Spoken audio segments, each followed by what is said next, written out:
Several villages in India have little water to drink, and women have to walk for miles in the scorching heat to fetch drinking water. Then there are areas with ample water which runs through taps and is wasted. One often wonders, what if those who had water used it sustainably? Maybe the ones who don't would finally have enough. Hello and welcome, I am Sadhika Tiwari and you're watching Eco India. And in today's episode, we will learn a little more about water and sustainability. Well, what if I told you that this water was made out of thin air? Yes, there is a machine that can suck water out of humid air, purify it and pour it out in a glass for you or on the press of a button. This machine is called an air water generator. Finally, all of this humidity being put to some good use.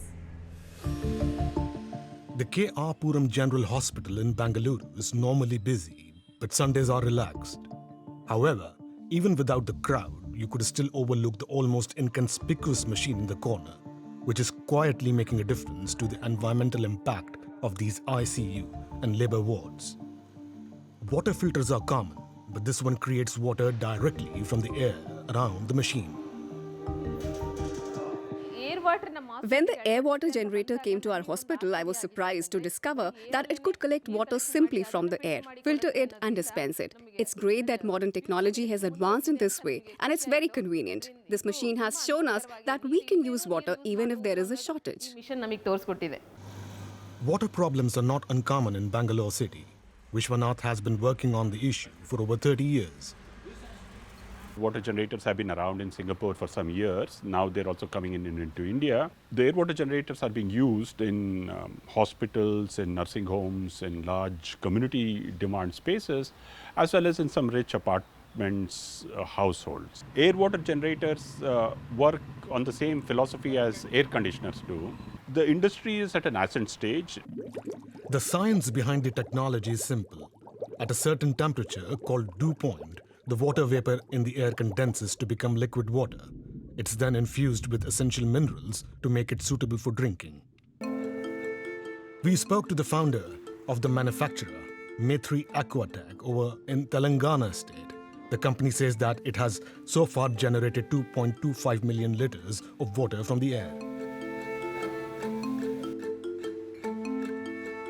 The demand is predominantly coming from two quarters. One area where there is a scarcity of water, either in terms of quantity or quality, and that can be small residential places, large corporates, or even the people going to Coast Guard, people going to the sea.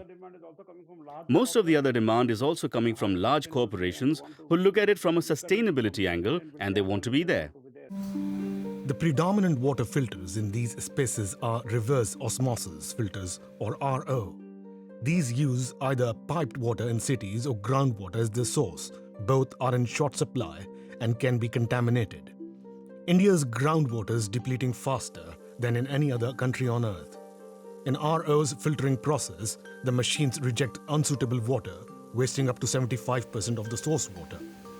The rejected water, depending on the source, can also contain salts and contaminants that are then sent into nature. And this can contribute to the cycle of contamination. The air water filters gets clean water from the atmosphere and can therefore provide clean drinking water. The large machines also reduce the need for plastic bottled water. With such promise, other startups are looking into this, like Uravu Labs in Karnataka. They are creating water from air in a slightly different way using desiccant technology. Desiccant materials are drying agents like silica gel that can absorb and store humidity. So if I could show you one of these machines, so this machine produces water from air, and as the air is getting sucked through the machine, something called adsorption happens. During adsorption process, the desiccant material picks up humidity from humidity in air. We move that desiccant material to another machine called desorption machine. Mass that was adsorbed earlier will now be dissolved in form of water vapor that is condensed. This water that we make is actually distilled in nature. While the water now comes from a clean and renewable source, this company sells it in glass or plastic bottles to target the packaged water market. They do this through tie-ups with restaurants, with the price at the mid-range. till now we have supplied about 12,000 water bottles to a restaurant called Roxy in Sarjapur, Bangalore. So the response has been quite good because the customers have been looking to associate themselves with renewable products or services. The question of waste from single-use bottles remains, and there are other questions about the technology too. One major externality could potentially be the sucking away of a lot of water vapor from a closed atmosphere, which means that humidity levels may drop there if air water generators are being used at large scale. This is potentially not a big worry right now, but it could become one. We will need to make sure that we track it and manage it adequately so that it does not become a negative feature of the air water generator. The technology is also energy intensive, leading to higher carbon emissions. Though it depends on what the client says, both companies offer their technologies paired with renewable sources for energy. The energy requirement when we produce water from air can be little higher when compared to the conventional processes like digging groundwater and then using reverse osmosis. But the good part here in our case is that our technology is designed in such a way when compared to our other competitors that we can easily couple our technology with the renewable energy options such as solar, PV, and waste heat, biomass option. Two important aspects that all of us have to address, who are in the water from air business or technology, is that we have to bring down the cost of the machine significantly so that it becomes more affordable, because the challenge is at the bottom of the pyramid as far as water quality is concerned. A niche product with promise. In the race to provide water to an increasingly parched country, air water generators could play a role in supporting water needs in Bangalore and beyond.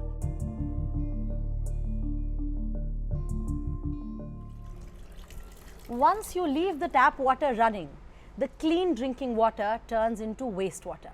Now, this wastewater might be of little use, but it is certainly not useless.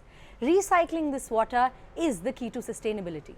Sewage water can be turned into safe drinking water, and that's what engineers in the US are trying to do. With historically heavy snowfall and rain since the end of last year, the outlook for California's water supply has drastically changed. But experts agree it is far too early to consider the record-breaking droughts to be over. It would take more than a single wet year for groundwater levels to substantially improve statewide. Used water is still a precious resource. The challenge is to make this drinkable again. Lance Thibodeau is an environmental engineer working for Terminal Island Water Reclamation Plant in the Los Angeles area. It's part of one of the largest wastewater treatment systems in the world. It's important that we make good use to recycle the wastewater. In addition, Southern California doesn't want to have to rely on the other areas like Colorado and other areas where some of the water will come from. So we're trying to be independent and utilize the water that we have to its most optimal level.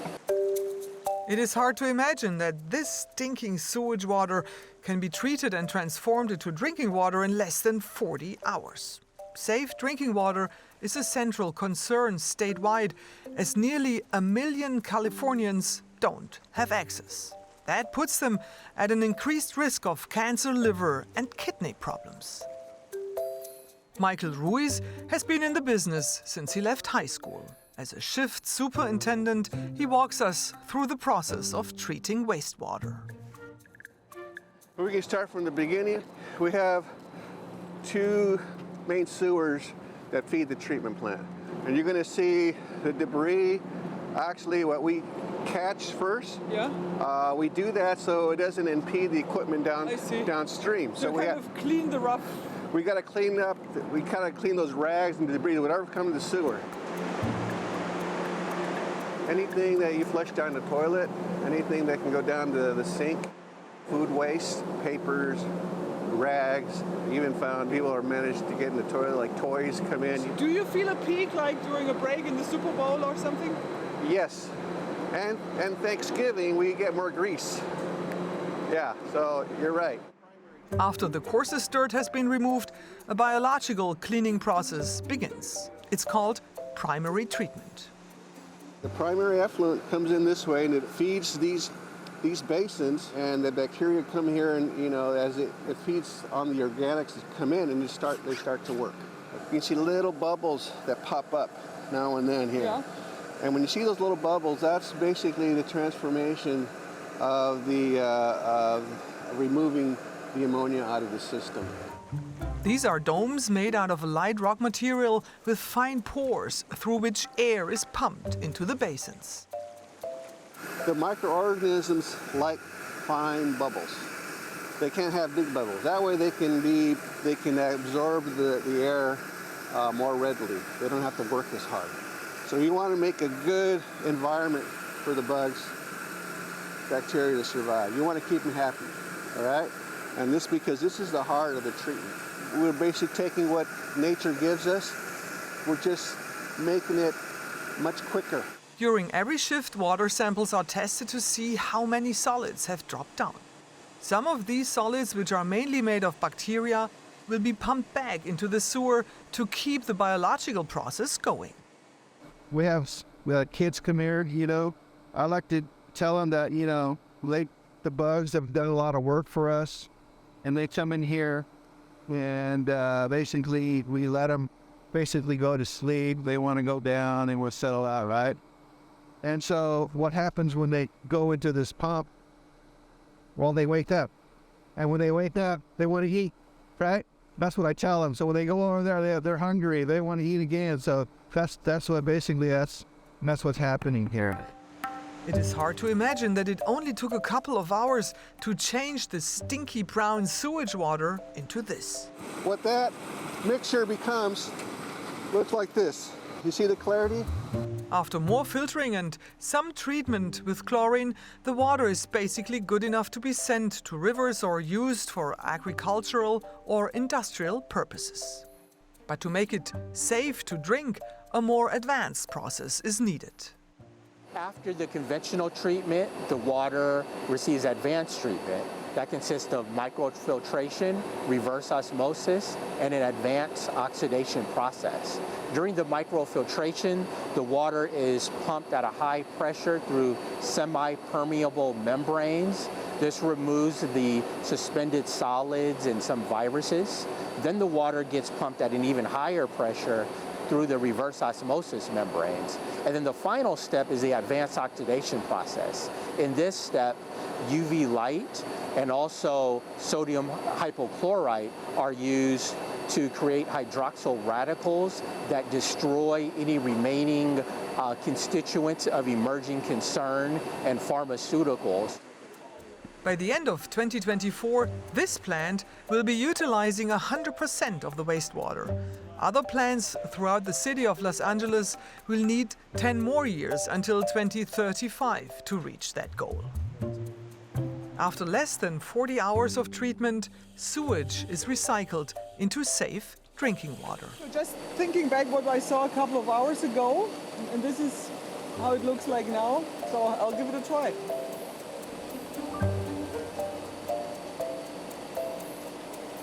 Perfect. Cheers. Cheers. Guess what is the one thing in your house with the highest carbon footprint?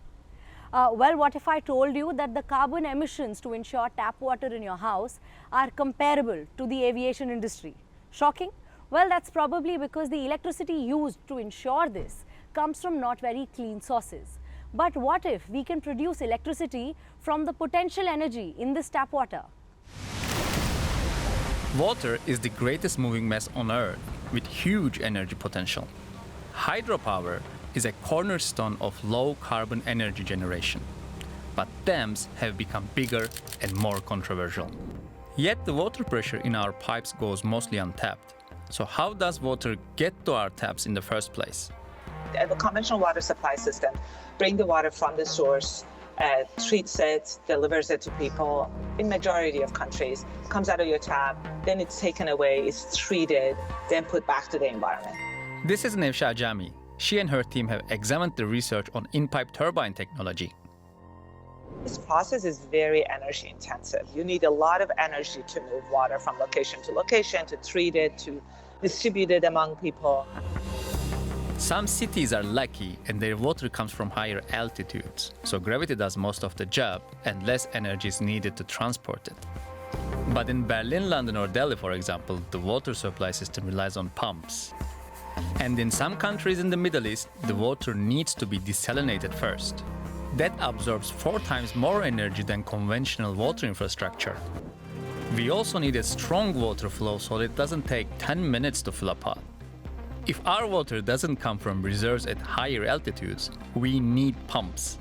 But to stop pipes bursting due to too much water pressure, we install devices called pressure valves.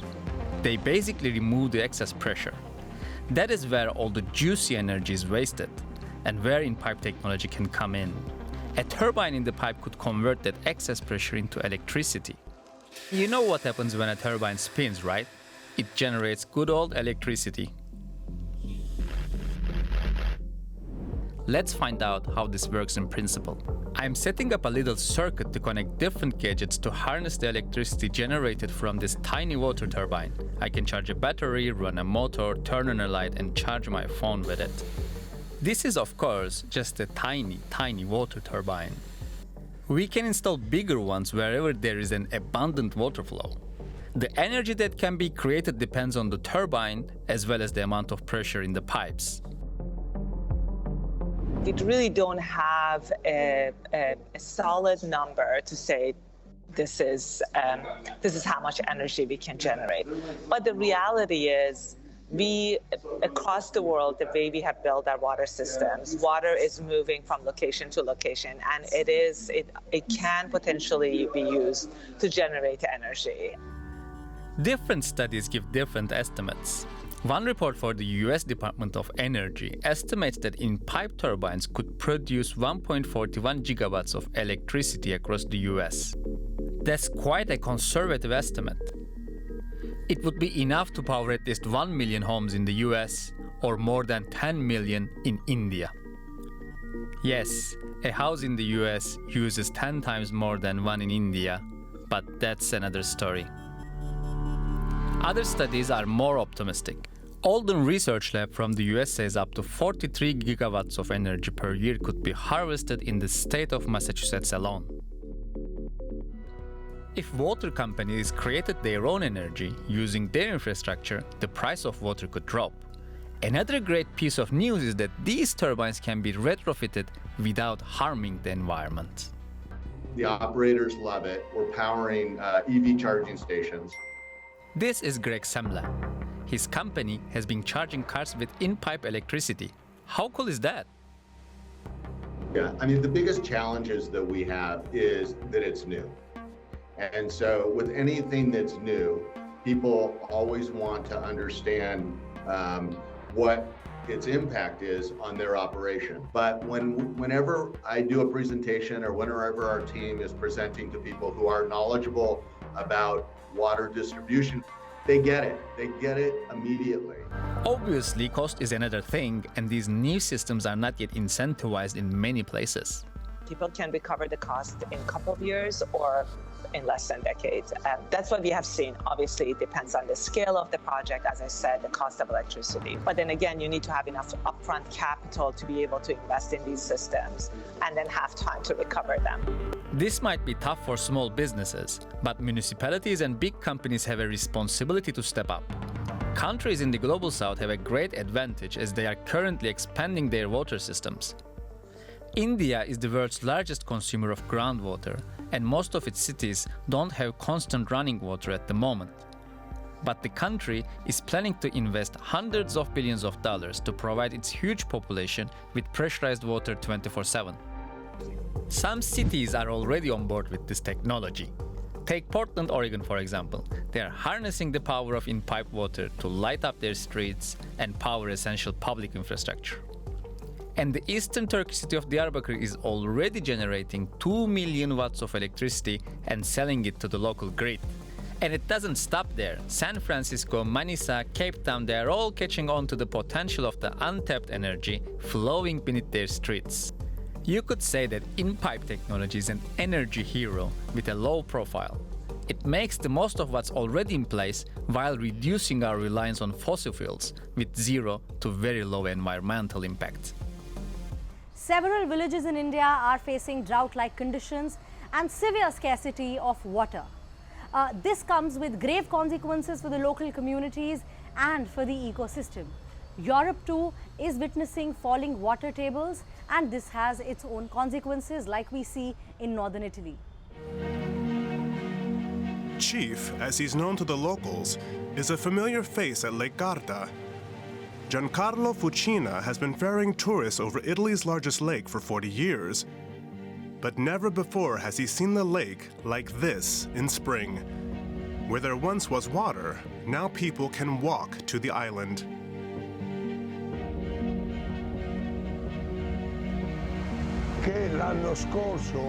Last year, when the lake was pretty full, the water went up to over an adult's waistline.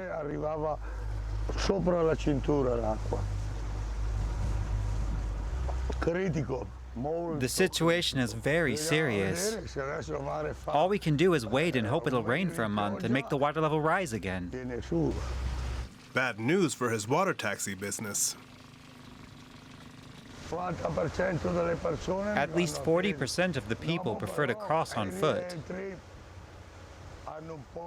Then when they want to head back, some are tired of walking and take my boat instead. This is the only boat he can still moor at San Biagio Island. His second cutter is stuck at the port. No one Chief knows remembers a time when the water level was as low as this, not at this time of year. At the southern tip of the lake, in Peschiera del Garda, Ilaria Ercolani records the water level every morning. She works for the Regional Water Authority. The level is 60 centimeters below average compared to the previous year.